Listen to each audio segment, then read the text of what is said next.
Invité de Soir 3, le capitaine Thomas Sankara, président du Burkina Faso, l'ancienne Haute-Volta.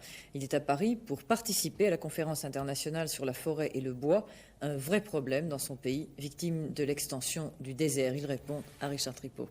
Oui, Monsieur le Président, bonsoir. Vous êtes donc à Paris pour participer à cette conférence. Nous allons y revenir. Mais tout d'abord, je voudrais vous poser la question de savoir quelle est votre réaction face à ce terrorisme en France, mais d'une façon générale en Europe. Eh bien, en tant qu'homme, je ne peux que m'émouvoir devant ces attentats qui créent tant et tant de désolation chez des êtres humains. En tant qu'Africain, je ne peux que m'étonner que la France et l'Europe, si imprégnées et si prétendantes de civilisation, posent et commettent et connaissent des actes qui sont réputés être ceux des sauvages d'Afrique.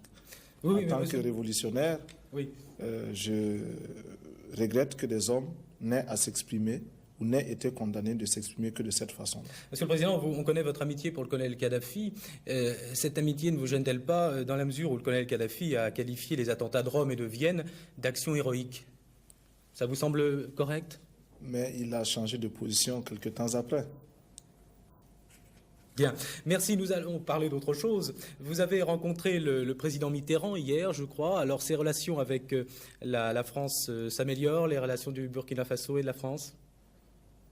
Écoutez, je regrette que les relations entre le Burkina Faso et la France soient perçues de façon contentieuse.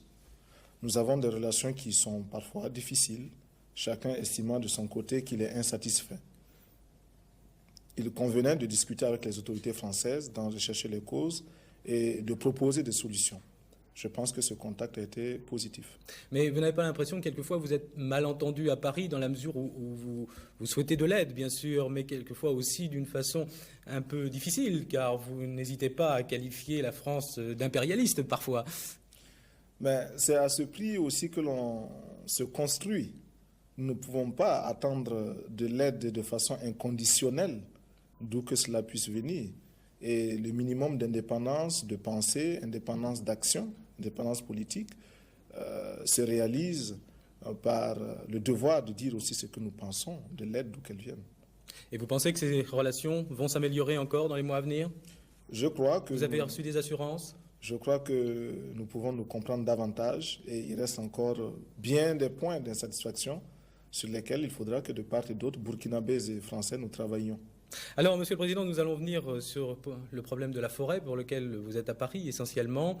Vous avez hier déclaré que vous souhaiteriez que 1% des recherches spatiales soient consacrées à la lutte contre la dégradation des forêts. Alors, d'où vient ce chiffre 1%? Ça vous paraît suffisant? Comment vous avez évalué ça?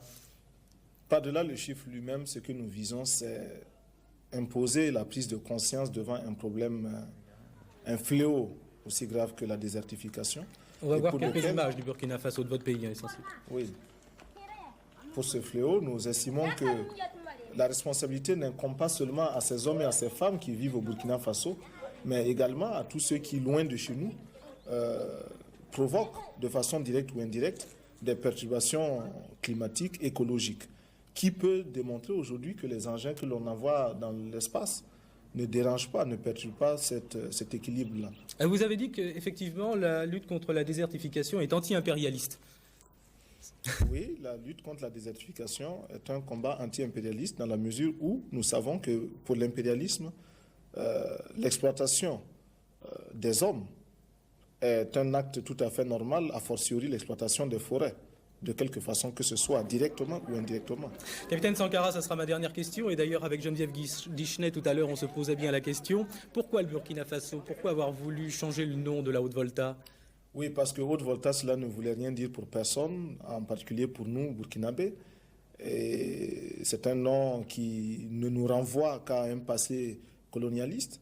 Par contre, Burkina Faso est un nom puisé dans le terroir même, qui a une signification dans notre langue. Qui veut dire patrie des hommes honnêtes. Merci, Président. Merci.